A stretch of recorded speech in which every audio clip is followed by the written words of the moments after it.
welcome to In the Zone. I'm Craig Zimmerman, and this is take one of number 27 of In the Zone. Sitting across from me is Mr. David Simpson. Welcome, David. Thank you. David is also known as the Pac-Man. You want to explain that a little bit? Sure. Pac-Man, short for Performing Arts Center Manager. When I first came to the East China School District to manage the Performing Arts Center as they were finishing up construction, it was a very long process. And so there sort of was a placeholder, Performing Arts Center Manager, as they were trying to figure out duties and who might be it. You know, they interviewed 30 some odd candidates before offering the position. And so much of the paperwork and things, you know, PAC, right. Performing Arts Center, manager.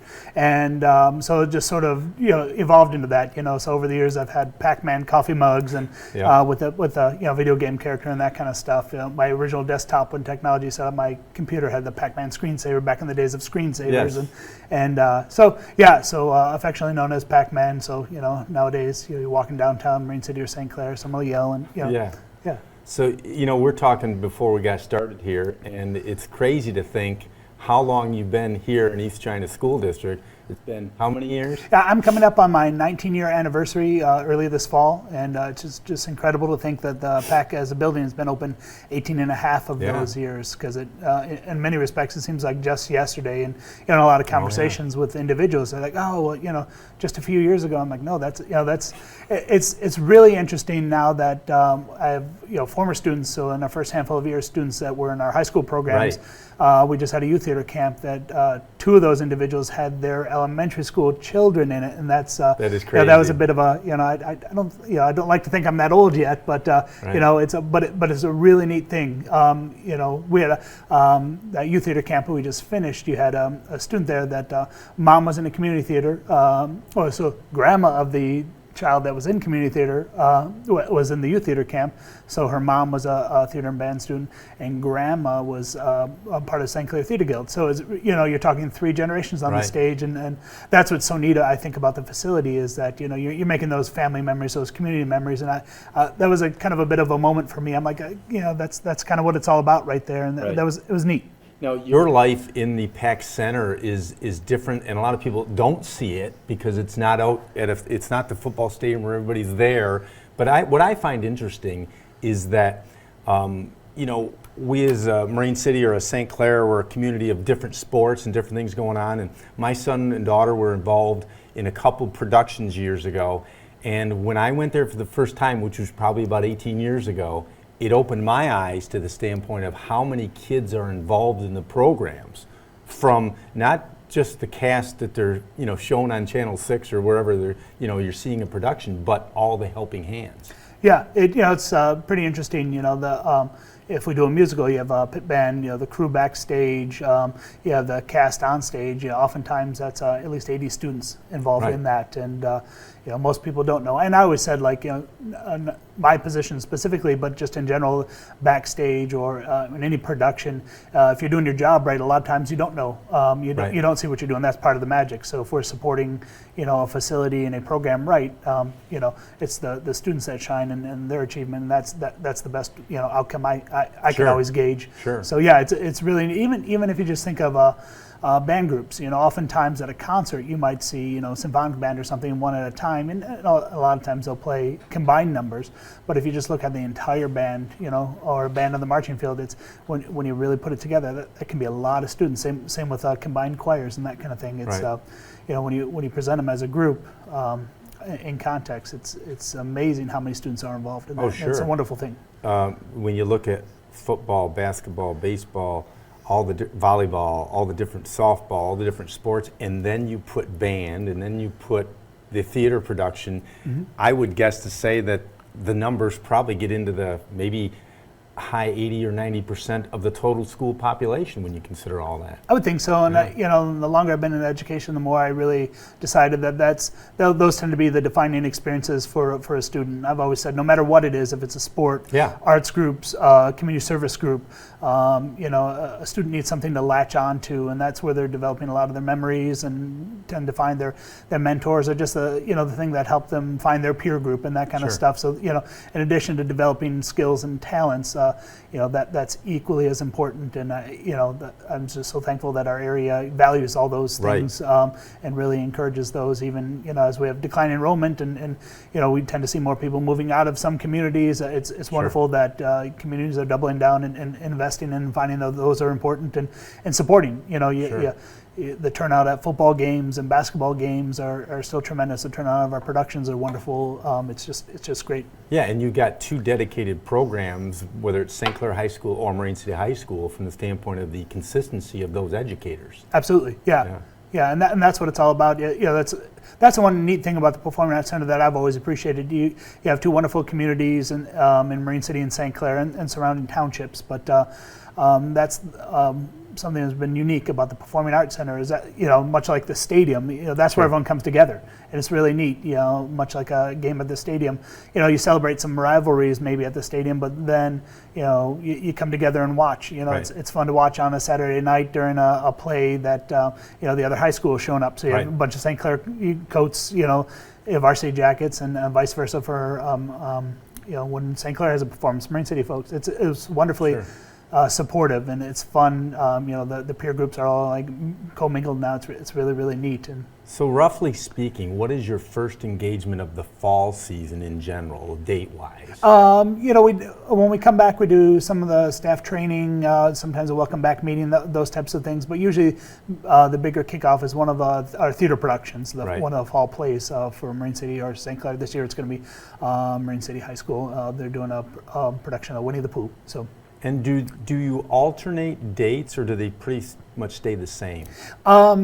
Because the school calendar tends to be the same, we tend to find that there are habits. That's what I mean. But I have a scheduling meeting late May, June, all year, where we come together and we kind of create the master calendar for the year, and of course we add on things, and that evolves as schedules allow. But we start each year kind of with a blank slate, so we put in school breaks, testing, those types of things, and we kind of go from there. So everyone sort of has a fresh start all year. But we tend to find that if you want 6 or 8 weeks between a theater production, these are the pockets that's going to happen.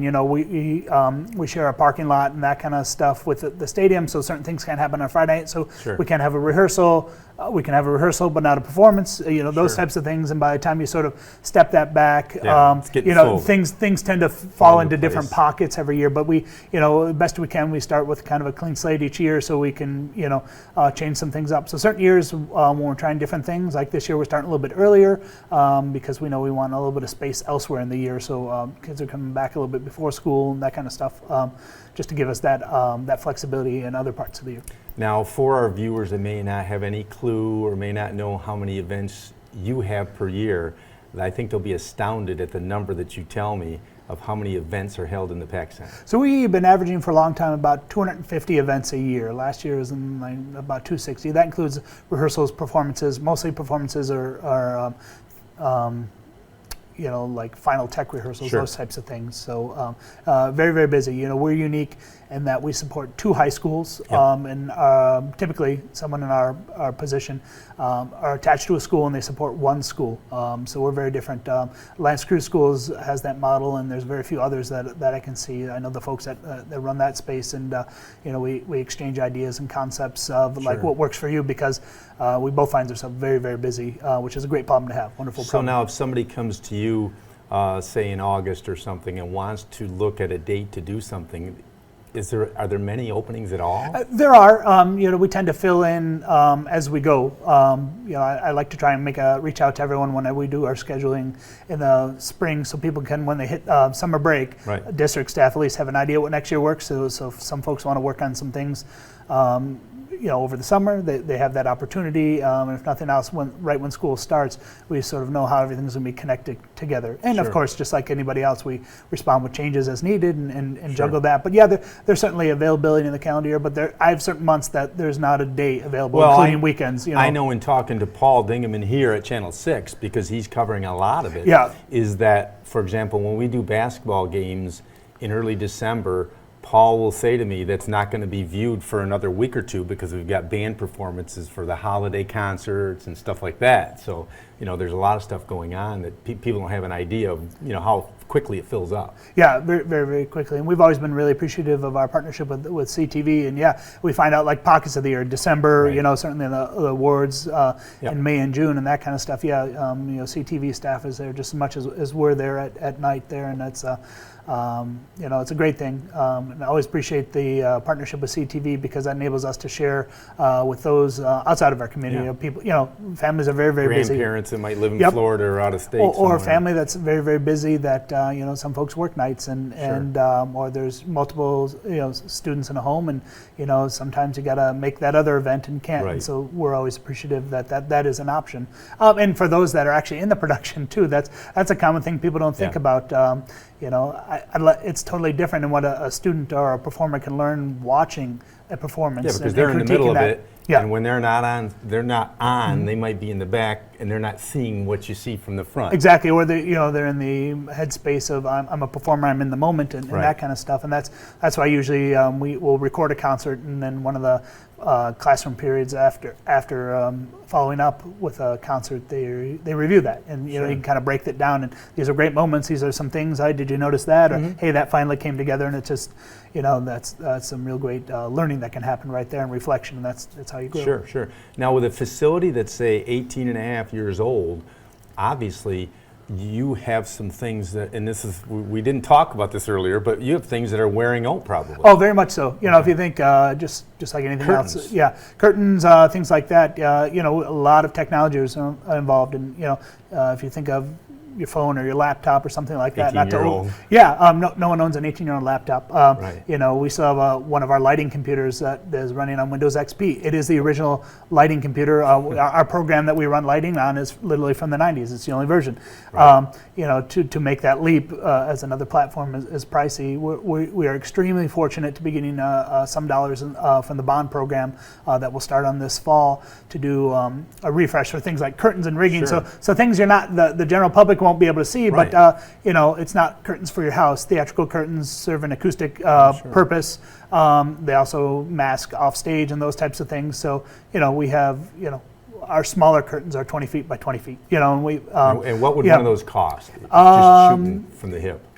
So like a main curtain, not that we're replacing that, but that's probably a $20,000 curtain. Right. It just depends because I actually haven't shopped them around, but those have legal requirements for fire code, so they have to be fire preventive. One of the things that we do in our quote unquote off season is we test those. We sample test all those every year just to make sure things are safe and on the up and up. And but what happens is that fabric degrades over time. It's black velour, so I've been kind of adept at sewing things and that kind of stuff to make those repairs so they last us. But 20 years on a curtain is beyond lifespan. Same with a lot of the lighting and sound technology. I would think there. even rigging from kids pulling on it, right? Yeah, I equate that, because theater rigging are like a lot of the ropes and pipes that people might see if they're on stage.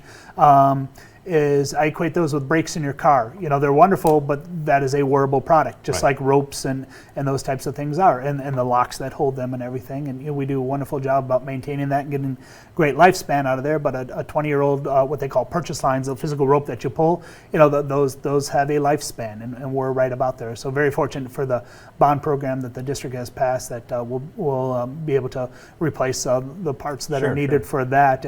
But again, that's one of those things, behind the scenes. I always go back to, the audience isn't probably going to notice a difference, but the safety and of that, if you think about one of those ropes might suspend 2,000 pounds of lighting overhead, so obviously we want to be, we inspect that on a regular basis and want to make sure that's as safe as possible. So these programs are very important, as are programs that address security in buildings and boilers and other things. So the stuff that isn't as glamorous but equally important as providing a proper safe facility to house our programs. Sure. You're probably one of the few employees of the school district that really has their arms around the facility, right? I would think so. We got a great operations staff and work hand in hand with them and our technology staff, but our use is so different. Right. A classroom space, brick and mortar and those types of things, we have far more electrical and low volt AV spaces, and our usage of space is very different.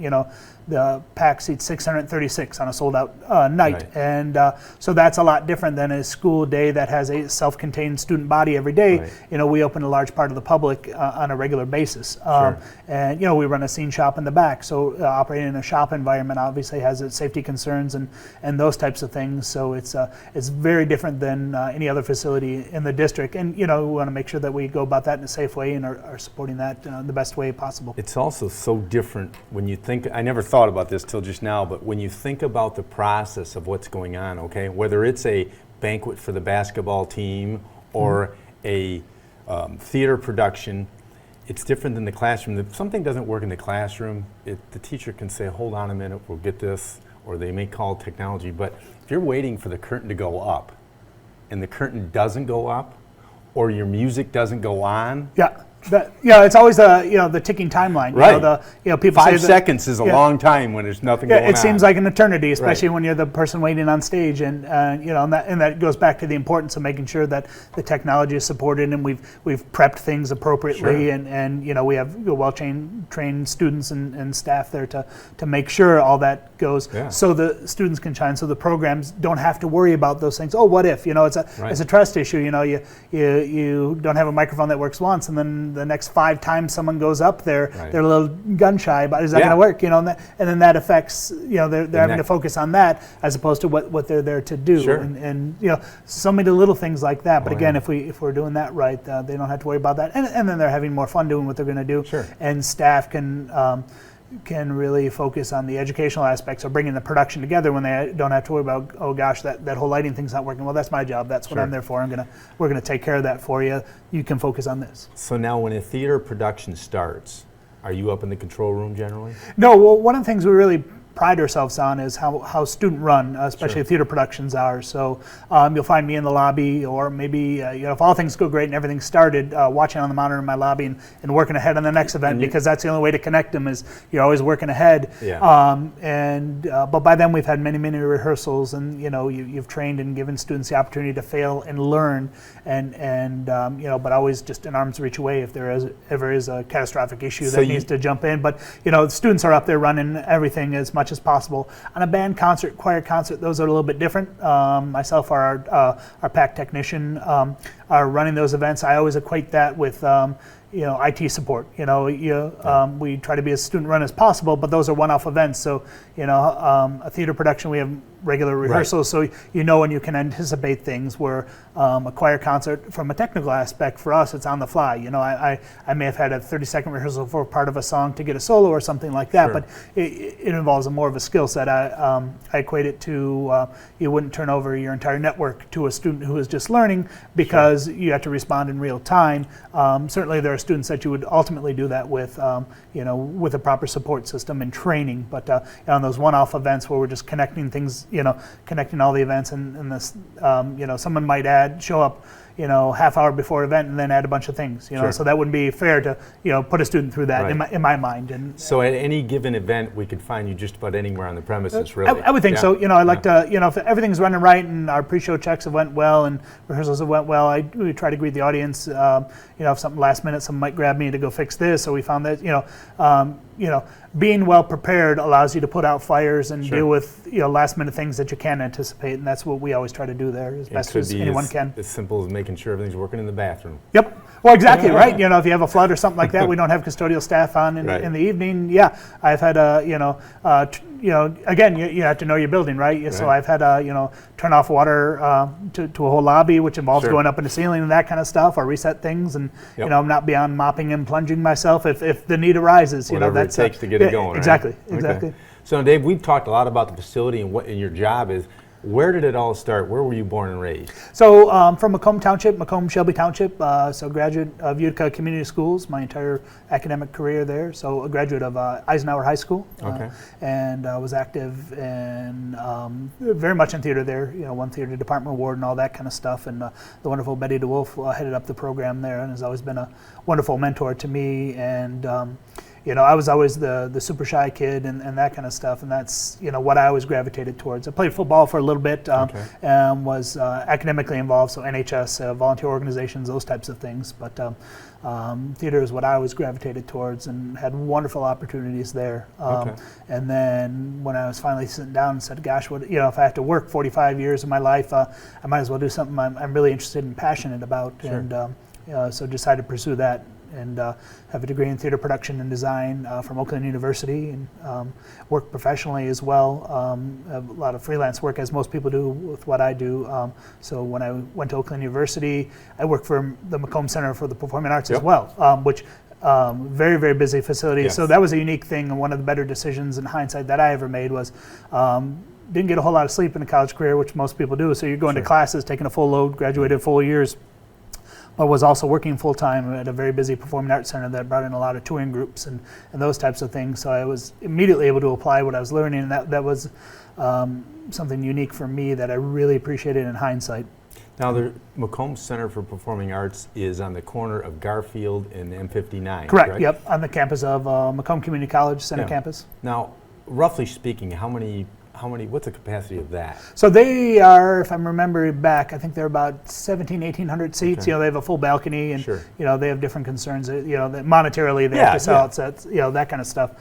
Shows. So I think between 1,700 and 1,900 seats, if I remember. And you're about half that? Yeah, we're 636. What we are at the PAC. Sure.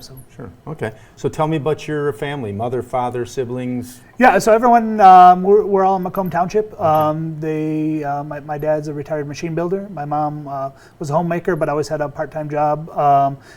Worked in dry cleaning and product merchandising. My grandfather owned a dry cleaner chain for a long time, and so when she grew up, did that. So where was that located? He was in St. Clair Shores area. It was called Goodfellow Cleaners for a long time ago, and then he worked for Indian Village Dry Cleaners for a number of years after that, after he sold that. So mother and father, they're both fortunately still with us, and we're really close to them. And Dad was a machine builder. He worked for a company that built very large machines for the packaging industry. So they design and build. And then I have two siblings, older brother and a younger sister. Older brother Bill works in the insurance industry, and my younger sister Mary Beth, she is a teacher in Utica Community Schools. And I have a half sister out in California. And then between my wife and I, my wife Laura, she works she is a COO of the Autoimmune Association, so a national nonprofit for autoimmune disorders and advocacy and research for them. So we all live in Macomb Township. And then no kids yet, working through some adoption and that kind of stuff, but we have, between us, over 5 states, we have 18 nieces and nephews, so we really like to travel and see them and, make special time with them. And one of the things we talked about before going on was the fact that another thing that, a general population of our community and Channel 6 viewers won't really know, but there are several different schedules, I'll call them, whether a teacher works so many weeks a year, administrative typically longer. You had said you're on a 52-week calendar. Yep, correct. And which means you work 52 minus your vacations, correct, obviously. Correct. So you're there year-round. Yep. Minus a vacation that you can fit in here or one here. Exactly. And I'm assuming you get off the typical. Now, do you get off the typical holidays that the school district has off? Holidays, like yes, break? But not extended breaks. So oftentimes we'll have sometimes, yes, that's a pocket to take some time, but oftentimes we'll have a rental event or even a rehearsal during that. Or sometimes, like this year, spring break was the only time of year to repaint the stage floor that badly needed it. And so that's a couple-day process there. So sometimes those are the pockets in the year that you can get some of that extended preventative maintenance or the repairs. To keep you up and running that you can't do, between shows. Sometimes you just need especially some of the electrical projects or rigging projects that you just need a couple of days to do, or a longer stretch of time in between. It might take a half a day to disassemble something, a couple hours to repair it, but then another half a day to reassemble that. That's the pocket of time to be able to do that. But so you were pretty involved in theater in high school. Yes. You went to Oakland University. Yes. For the same thing. Yep, theater production and design. And you worked at Macomb County. Yep. Was it pretty simple what you when you decided what you wanted to do for a living? In high school, I thought it was. So I actually ended up at Central Michigan my first semester, and I thought I might go into theater education. And then they were making some departmental changes, and it was just a different experience than I want. So I had a partial scholarship at both Oakland University and Central Michigan. So when I really kind of looked at what the through line would have been at Central Michigan, I thought Oakland was probably a stronger fit. And again, in hindsight, one of the better decisions I made, because that's, even though I was going to Oakland University, I kind of gave a call after my first semester there to Macomb Community College, and I was able to start working there too. And that's where I got a lot of my experience. And they always say it's about who you know. A lot of my connections in my freelance work, doing lighting design or some audio touring in my off time, came from a lot of the connections and work I was able to do there. Okay, so you came out of college, and then was East China's job your first job out of college? Nope. So worked at the Macomb Center and did a lot of freelance work there. After working a couple years there, my final about year and a half of my undergraduate degree, I worked for Lake Orion Schools. Okay. They were expanding their program, so they had a theater coordinator. So I was their first assistant theater coordinator. So I worked in there. So kind of moving up from being a tech to kind of management and that kind of stuff. And then literally on the day of my commencement ceremony, I got a call and offered a job with Albion College. So I was their technical director for their Department of Theater and Dance. So so we built all their productions. So we did 6 productions a year. So I ran so I was also a guest lecturer. So I taught 1 or 2 classes during the morning, and then every afternoon I would supervise the costume shop and the scene shop. So I equated, if you're familiar with like a chemistry lab, you have a chemistry class, and then like students in my stagecraft class or the stagecraft class there would have 30 hours to work on a production as part of that class. And then we had student employees, and so about 15 student employees, and you would build and do the lighting and costumes for all the Department of Productions and their music and dance productions as well. You know, it's interesting. I look at your position and what you do there, and while you are not, a lot of the people I've been doing interviews with are coaches, and while you don't have the name coach attached to your name, but it's almost like you're a coach because you're working with all these different individuals and groups. Yeah, it's really unique, because every group, the band, theater, and choir we have some amazing directors in our district, and they do very hard work. But the band, they might not only see me when I'm there. Theater, right. I tend to work more with theater students because they're there for a couple week process. So right. we're building in the scene shop, and I'm training them on lights and sound. So some more one-on-one experience there. But so it's I always say like a good number 2 coach in the background waiting to go. Whatever it takes to support them the best that we can, and try to educate them about using the theater as best as we can as well. So hey, if I have a few seconds in between, maybe that student was on a microphone, and try to teach them a little bit more about a better way to use that or something to think about, so they can expand, as a performer as well, and try to incorporate some of that technology. It's sure. Interesting too in the day and age of people being able to do so much at home. So home recording studios and podcasting, and those are pretty huge. And so if you can teach them a little bit there, maybe they can go apply it somewhere sure. else. That we learned so much of that during COVID. How do you turn an entire building and a large calendar of live performance, and how do you reinvent that in a day and age when you can't engage directly with an audience or a limited audience? And so we found ourselves doing more things like video choir pieces and those types of things. So it might be a 5-minute song, but that's maybe 80 hours to put together. And so a student has to record that at home, and then you're sure. receiving that. And so you have to give a student notes on, okay, hey, that take didn't quite work out, or it's a different pace, and creating those backing tracks so it all can sync sure. together. So having to reinvent ourselves for that. The students really started to see a lot more value, I think, of some of the behind the scenes stuff that they didn't need to pay attention to before. So especially with the way that things are, I will use the term distributed. Anything you or I could do something on our iPhone, we could put it on YouTube, just like we do these shows, with not a lot of expensive equipment, right? Yeah, and that's what's been really interesting in the past. Maybe since we've opened, that the handheld device, and that everyone's got a camera and a microphone, right. and people use those differently. And social media, it's great and terrible in its own ways, and right.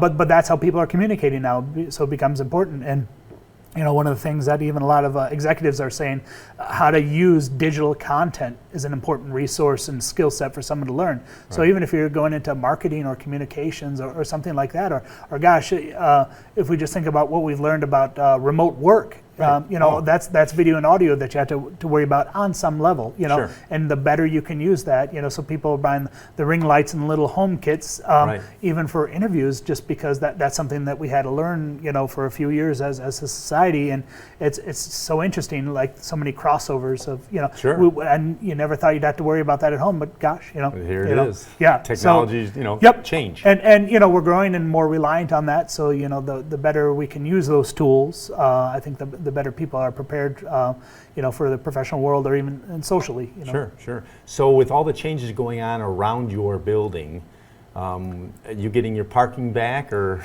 Yeah, we are. So they're working on that last year. The district put in the shared driveway off of King Road last year, and I'm looking at a lot of dirt compacting right. before I came in here to record this. In the front lot, the Innovation Center, which is now going to be physically connected to the Performing Arts Center sure. on Meisner Road there, but they're making a big push to get that done in the next month or so. The parking area and to open the early childhood program sure. there. The rest of the building is going to take a little more time, but that's certainly the push they're making a move for, and it'll be nice once both driveways are available. Then for the first time ever to have two, that'll be wonderful. But and we had to change our main doors, had to be closed to facilitate that, so everyone had to come through our scene shop, sure. and But I always say it's a kind of growing pains, but it's a cost of progress. We're so fortunate as a district to have that community support and that bond program, mm-hmm. And once that all comes to fruition, it'll be so much better. Sure. Have a reconstructed parking lot, have the direct access, and more students on the Meisner Road complex. I'm excited to see the program that we're able to put in there as a district, and what we're able to offer students there. Sure. Any defining moments in your 18 years, 19 years that you've been here? I think I just touched on one a little bit is, getting through COVID as performing arts groups, and certainly in education, sure. That just really hit everyone hard, and, you have the mental component as well as, okay, we still want to offer some sort of programming, and certainly band and choir, that's an actual class. Sure. So how do you totally reinvent that with not a lot of, resources at home for each student? And, so I thought we did, wonderful things that, maybe is very different. When we were able to put together some things, was everyone recording something at home, putting it together, and, that 5-minute video, but that represented so much. Sort of the improvisation yep. of doing something when you yep. had no idea how you were going to do it. And, students, had varying levels of support at home and those types of things. So just, that became more of a milestone and an accomplishment, just like sure. in any other discipline that when you were learning at home.